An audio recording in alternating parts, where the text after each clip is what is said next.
Hi YouTube, it's Hungry Julie, a New York-based food vlogger who loves everything food. So this video is finally a cooking video, and it's for kimchi jjigae, which is a Korean tofu stew, and it's made with kimchi, tofu, you can add meat, but for this video I'm actually just using fish tofu since it's a healthier alternative.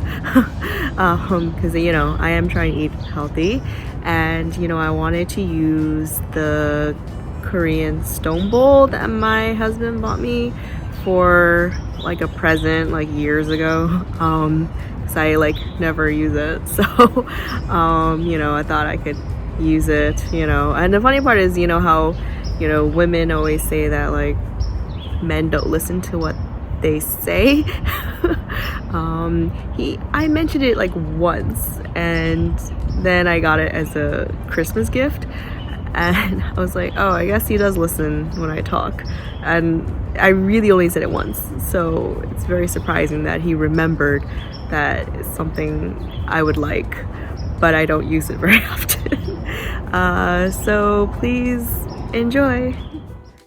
Okay, so this is what you'll need for the kimchi jjigae. So this is actually the pot that I was telling you about that my husband got me for all like tofu soups, basically any Korean stew or bibimbap you can use this bowl for. It's basically called a dalsot. Hope I'm pronouncing it correctly, but it's supposed to be called a dalsot stone bowl. It's just that it's really heavy, so it's good for cooking like stews and rice in. And then if you go to a Korean restaurant, this is what they give you anyways. The bowl and then the pan underneath. That's usually how they serve the tofu soup to you in restaurants. So basically you can recreate at home. So what else you need is tofu. I have firm tofu here, but you can use soft. I prefer firm. And like I said before, I'm not doing the exact recipe because I have to put everything into this tiny bowl or else I'll use my giant pot.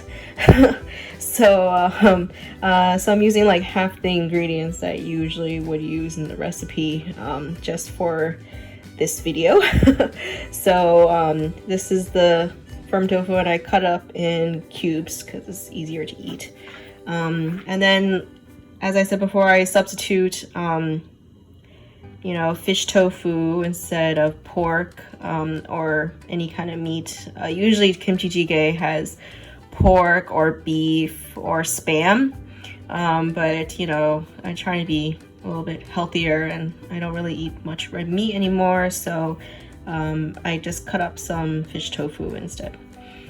And then I have the kimchi, which I cut up into small pieces just because when you buy kimchi in a jar, it's going to be big pieces. So you should chop it up so it's easier to eat in a stew. And then I have the garlic. I really like garlic, so instead of 3 cloves, I would usually do more than 3 cloves, but it depends on if you like garlic or not. I mean, I really like garlic, so it's fine for me.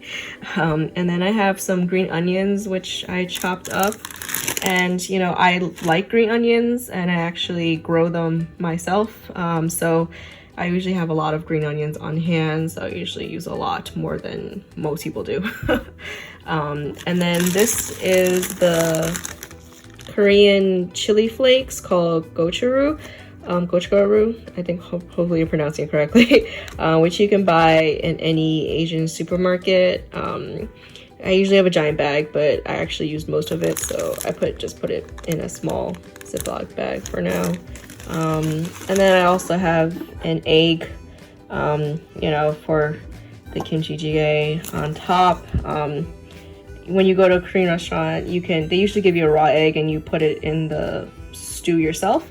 So I like to do that at home as well. So I also have soy sauce, sesame oil, and then chicken broth. So you can use water, but I feel like the chicken broth is more flavorful, so that's why I use chicken broth instead of water. And then obviously I have some leftover kimchi liquid from the jar, which is good because it gives the broth more flavor anyway.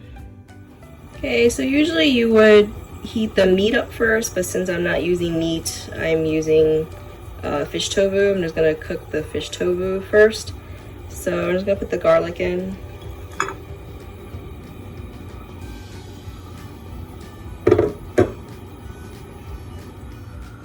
Okay, next I put in the fish tofu, but you know, you can, like I said, you can use pork or Spam. I mean, I think pork or Spam would taste better, but you know, I don't know. For me, it's just a lifestyle choice to be healthy. It is possible to like enjoy it. So, and then you don't actually miss meat anymore. Like I really don't miss meat that much anymore because I, you know, eat healthy now. So I don't actually miss meat anymore as much as I used to, I feel like. So next, I'm gonna put in all the sauces and all the seasonings. So put in the soy sauce and the sesame oil. And, next is the chili flakes. If you really like chili flakes, I would put more. It really depends on your taste, if you like chili flakes or not. I personally like chili flakes, so I put a lot more than, you know, is needed. But it smells really good, even though it's not meat, but it still smells really good. To me, it smells really good. So, kind of looks like meat if you just imagine it.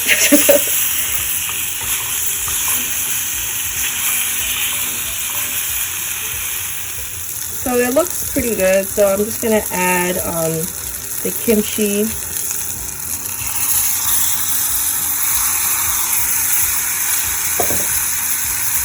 And then the kimchi liquid.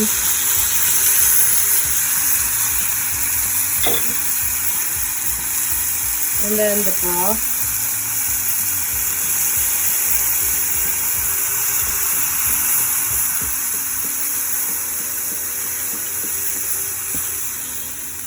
So yeah, I'm gonna wait for it to boil.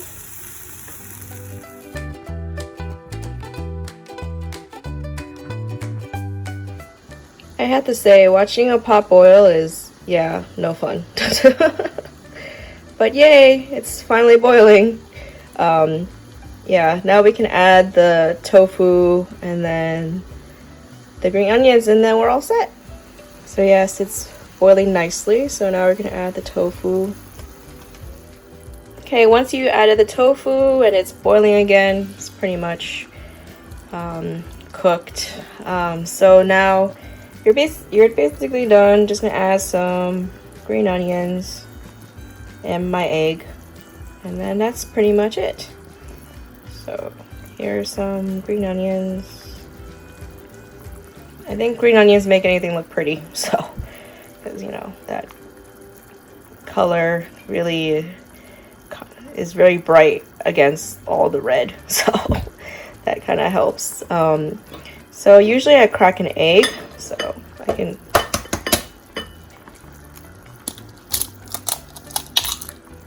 So that's my egg.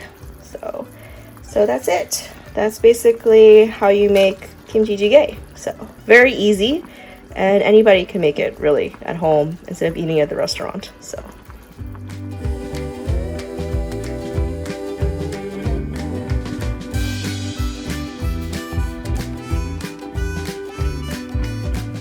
So I'm really ready to eat all this. So usually with the egg, I just mix it in.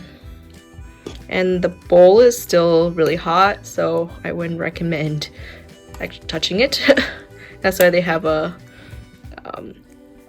holder on the bottom so that you can just, you know, carry it to your table and eat, you know. So this is my delicious stew. And it's quite a big portion for one, so I'll probably have leftovers. But usually I would add more